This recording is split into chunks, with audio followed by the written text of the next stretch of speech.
Nagsisimula ang serye nang ang mga paramedic ay tumutulong sa mga tao pagkatapos ng isang kakilakilabot na aksidente sa parehong oras. Ang pangunahing karakter na si Yukes ay nakita ang kanyang sariling katawan na nakahiga sa kanyang harapan habang ang mga paramedic ay nagbibigay sa kanya ng CPR na walang pag-asa na inilagay nila ang katawan sa ambulansya habang si Yukes ang kanyang kaibigan na si Ko ay dumating na umiiyak at nakaupo sa ambulansya. Hindi niya maintindihan ang nangyayari hanggang sa dumaan ang isang lalaki sa gitna ng kanyang katawan. Sa kanya lang malalaman na patay na siya. Ang eksena ay lumipat sa nangyari sa lungsod. 4 na oras ang nakalipas. Yukes ay nakaupo sa paaralan rooftop nang dumating si Ko at yayain siyang pumasok sa klase ay iginiit niya dahil papagalitan din siya ng mga guro dahil alam nilang childhood friends sila. Pagkatapos ihagis ang kanyang sigarilyo.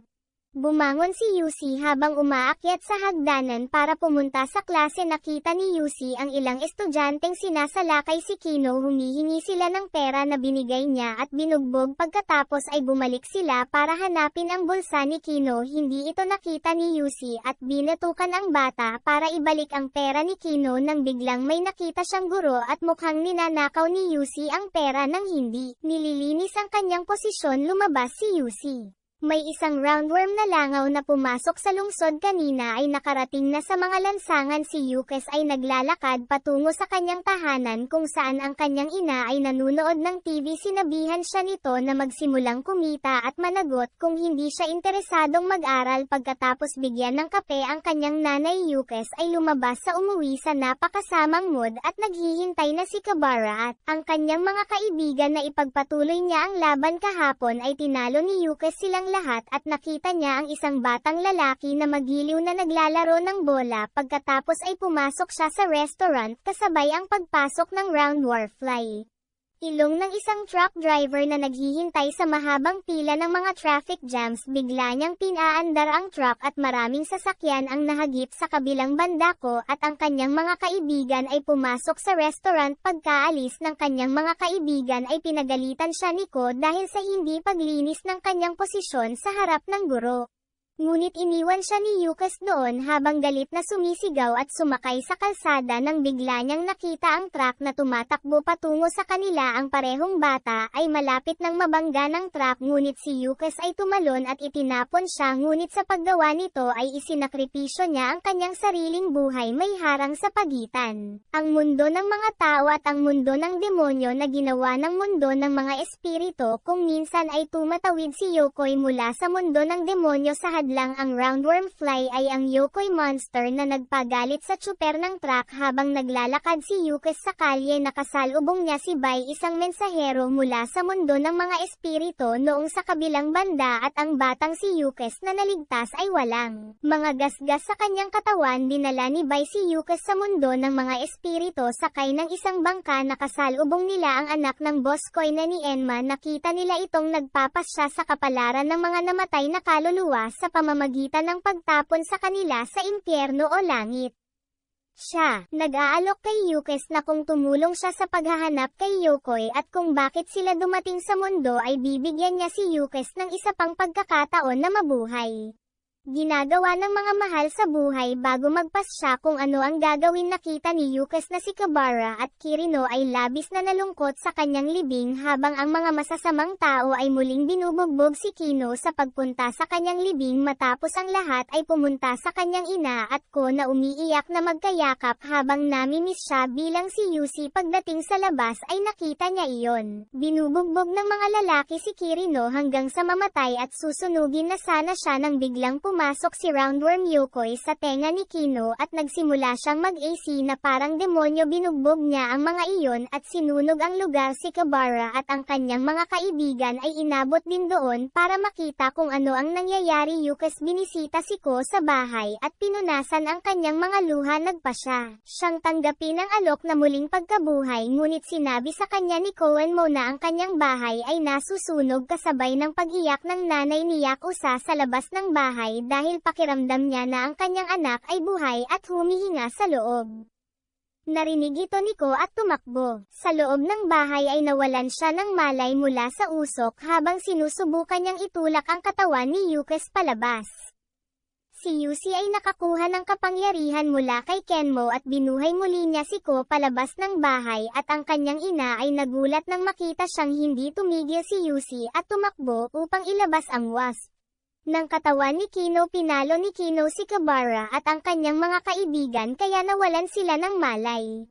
Iyon ay mula sa kanyang kamao sa sandaling si Yuko ay tumama sa mukha ni Kino ng buong lakas ay lumabas si Yokoi at binasag ito kaagad. Yuko ay umuwi ko at ang kanyang ina ay niyakap siya ng napakalaking joy sa kanyang refund sa susunod na plano ni Kenmo na dalhin si Yuko laban sa mas malalaking demonyo ang mga demonyong iyon.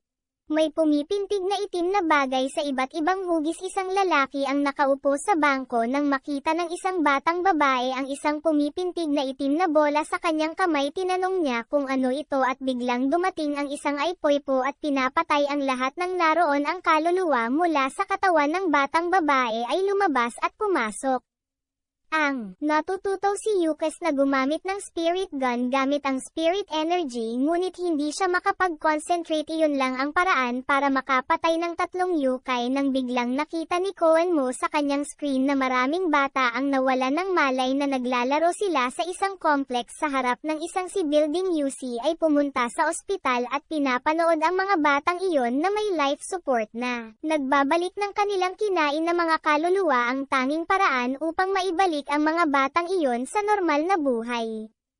Dumating din si Kabara sa parehong ospital upang humingi ng tawad sa kanyang mga nasugatan na kaibigan. Habang palabas ay nakita niya si Yukes, at nagtanong kung paano niya nagawang manalo laban sa malakas na lalaki kagabi. Sinabi ni Yuko ang totoo. Pinasok ni Yokai ang lalaki at ginamit niya ang kanyang espiritong enerhiya para patayin siya. Pinagalitan at itinulak siya ni Boten palayo. Pinayuhan niya si Yukes na itago ang katotohanan. Biglang sinabi sa kanya ng mga kaibigan ni Kuwabara na ginawa nila. Walang nakikitang mga batang babae na may Yukes na nagpapapaniwala kay Kabara na ang babae na tanging sina Yukes at Kabara ang nakikita ay hindi tao at si Yukes ay nagsasabi ng totoo tungkol kay Yokai. Botan ay ipinaalam sa kanya na si Goki ay sumisipsip ng mga kaluluwa ng mga bata at nahuli sila sa loob ng mapanlinlang na orb na sinabi ni Yukes. Botan na hindi niya kayang labanan si Goki, isa sa mga yokai. Bago siya kumain ng kung ano-ano pumasok siya sa restaurant ni Ko kung saan nakilala niya ang batang naligtas niya. Nagpasalamat siya sa kanya at sinabihan siyang maraming bata ang gumuho ngayon sa harap ng kanilang complex. Hiningi niya ang address at pumunta doon. Biglang nakita ni Yukes si Goki at nagsimulang sumunod sa kanya. Nakarating sila sa isang lugar na may kabuuang walang silbi mga sasakyan na binago ni Goki ang kanyang disguise sa isang halimaw at nagsimulang umatake kay Yukes. Yukes patuloy na tinatamaan at iniligtas ang kanyang sarili mula sa maraming pag-atake ng isa pang yokai. Pinapanood sila ni Kurama na nag-aaway at sa wakas ay hinawakan ni Goki ang leeg ng Yukes nang dumating ang bata na si Masaro at hiniling kay Goki na pigilan ito. Dinampot ni Goki ang kanyang globo at sinipsip ang kaluluwa ni Masaro. Nawalan siya ng malay na hinampes ni Yuko si Goki habang kakainin niya ang kaluluwa ni Masaro at ginagamit ang kanyang espiritong baril para patayin si Goki. Namatay siya at kasama ng kaluluwa ni Masaro ang lahat ng mga bata. Bumalik ang mga kaluluwa sa kanilang katawan. Mayaman at sakim na negosyanteng si Tarukan ay nagtago ng isang batang babae sa hawla. Hinawakan niya ang braso ng batang babae at nagsimula itong umiyak. Tumulo ang luha niya ng yelo. Iniligtas ni Aling Takara ng napakalaking joy. Pagkatapos ay binayaran niya ng malaki ang luhang iyon. Ngunit habang siya ay umalis, ang lalaking nagbabantay sa kulungan na iyon ay nilagyan ng benda ang sugat at ang pangako ay ang batang babae na sa lalong madaling panahon ay palayain niya ang kanyang Kabara ay nagsimula. Kasunod ng ibinahagi ni Yukes Botan na ibinahagi ni Kurama, may salamin ng kadiliman. Kaya niyang gawin ang anumang hiling sa kabilugan ng buwan na ipagkakaluob, kaya dapat siyang pigilan bago mamangha ang kabilugan ng buwan. Nang makitang mawala ang Botan sa harap ng kanyang mga mata, naglalakad si Yukes sa palengke at biglang nakita niya si Kurama.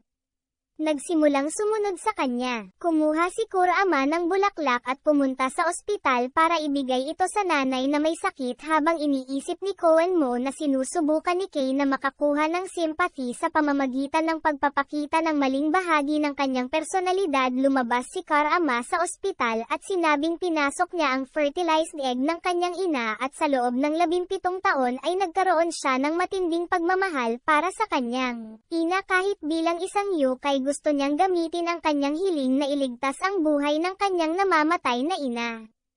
Ang pagbabawal sa buhay ng kanyang ina ay nagsimulang umiyak habang nakikita niya ang kanilang pag-iibigan na tinatalakay ni Yuko Sako kung paano magpasya kung ang isang tao ay mabuti o bad. She tells him to use his judgment so he decided to judge. Batay sa kanyang pangunawa sabay sinabi sa kanya ni Botan na mamamatay si Kurama kung gagamitin niya ang kanyang hiling na sasalubungin siya ni Kabara sa kalye at sasabihin sa kanya na pipigilan niya si Yukes sa lahat ng gastos sa pagprotekta sa isang yokai tulad ng pagtakbo ng Kurarama Yukes patungo sa ospital bago.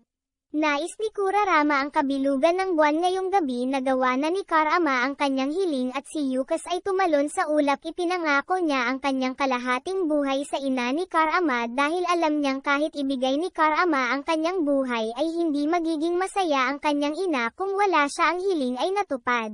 At ayos lang ang nanay ni Kurama. Humingi ng paumanhin si Kabara kay Yukes sa pagpigil sa kanya sa pagtulong kay Kurama. Yukes na tanggapin ang paghingi ng tawad ng may bukas na puso. Sa kabilang banda, ang pangatlong yokai Hai ay nagnakaw ng yelo mula sa kotse gamit ang The Conjuring Blade. Pagkatapos makakuha ng utos mula kay Koenmo, Yusi goes sa pagbanggit ng mag-aalahas upang mahanap siya ay Talem. Sinabihan siya ni Koenmo na mag-ingat. Bigla ang mga tao ay nagsimulang magpaputok ng bala. Hai dumating sa lalaki upang hanapin ang kanyang kapatid na babae na si Kimi na nagpatulo ng isang luhang yelo na mahalaga para sa mga Hudyo. Pinapatay niya ang maraming gwardya na sinubukang salakayin ni Yukes. Siya mula sa likuran upang kunin ang kanyang Conjuring Blade at bumalik sa mundo ng mga espiritu, ngunit nang walang labis na pagsisikap ay natalo niya siya at ang enerhiya ng espiritu ng Yukes ay hindi gumana. Sa kabilang banda, si Jeweler ay nakarating sa ligtas na lugar ni Sako kasama si Kimi. Sekiyo ay ipinakita sa kanya ang kanyang mga yokai monsters. Pagkatapos ng makita ang kanilang laban ay itinalaga niya ang pinakamakapangyarihang yokai bilang bantay ng mga Hudyo.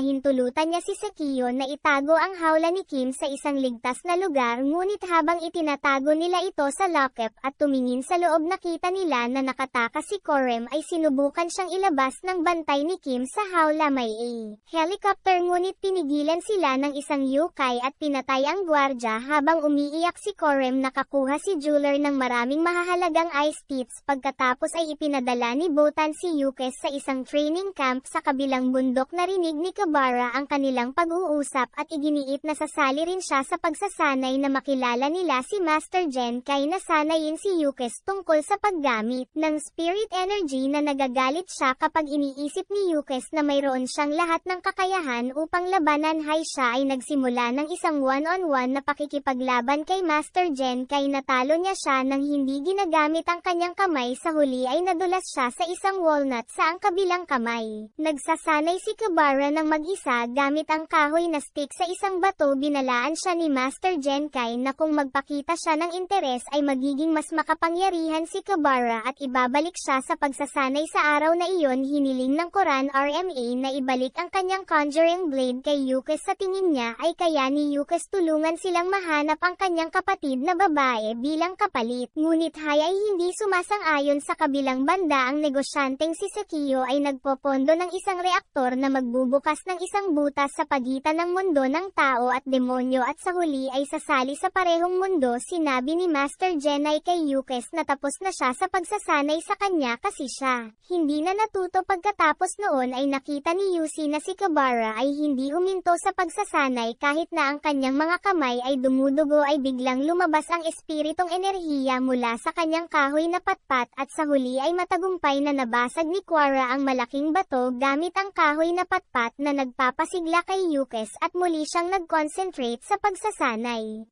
Sa ika-20 araw ay nakatayo siya nang nakabaligtad sa dulo ng kanyang espiritong enerhiya pagkatapos na dinala siya ni Master Genkai sa labas at hiniling kay Yukes na barilin ang isang spirit gun ay matagumpay niyang nagawa ito upang bilang gantimpala ay binibigyan siya ni Master Genkai ng isang espiritong espirito. Wave na naa-absorb sa Yukes body. She announces that training ends here. Yuki and Kabara leave her house promising they will return for another training session. That night may dumating na lalaki sa bahay ni Master Genkai at nagalit na ibinigay niya ang Spirit Wave Orb sa isang ordinaryong bata.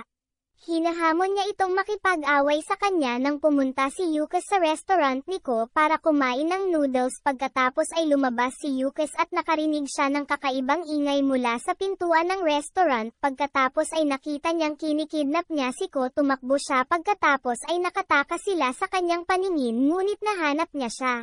Malapit sa banggitin ni Jeweler nagsimula silang mag-away habang inaakusahan siya ni Yukes ng pagkidnap sa kanyang kaibigan. Sabay nakita ni Ko ang isang lalaki na pumunta sa harap niya sa harap ni Hai ngunit pagkatapos ay nasuran ng anyo ang mukha ni Kurama na pinahinto ni Kurama ang pag-aaway ni Yukes at Hai at sinabi sa kanila na may isang tao.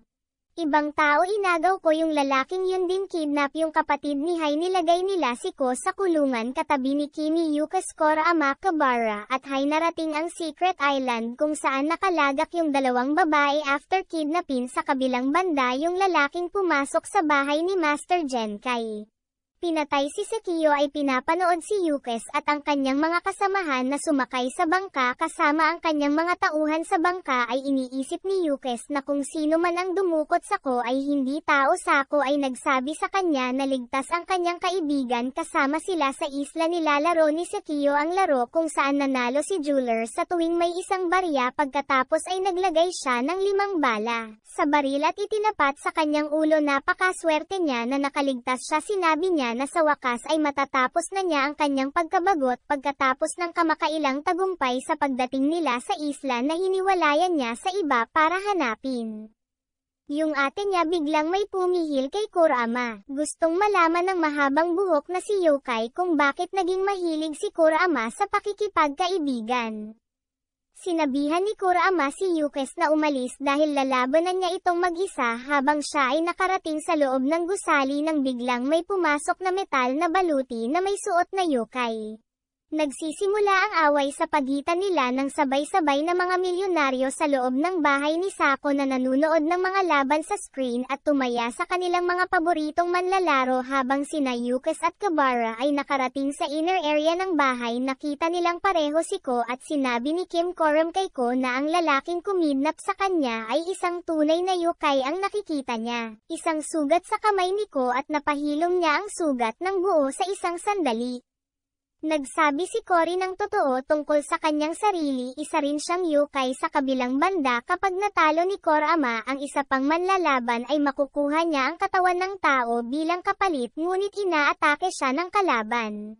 Sa sobrang karahasan na sa huli ay kinuha niya ang kanyang tunay na yokai form gamit ang kanyang kapangyarihan. Nagtanim si Kurama ng mga mamamatay na halaman na umaatake kay yokai sa kanyang paggalaw. Habang si yokai ay nakikipaglaban ng Hai ay tinanggal niya ang kanyang baluti para lumaban ng buong lakas kasabay ng pagpapanggap ni Ko na siya ay nasa sakit bilang binuksan ng isang gwardya ang kanyang hawla at binugbog siya at pinalaya niya ang sarili. Pagkatapos ay pinilit niya si Karima na tumakbo kasama niya na may kaunting pag-aatubili. Pumayag siyang maubusan na gawa ni Yoki na palayain ang kanyang sarili mula sa mga pamatay na halaman at binugbog si Kurama hanggang sa damyugo siya. Sa Kiyo nakita sa CCTV na ang dalawang babae ay nakatakas mula sa kulungan na kanilang nakasalubong. Kabara.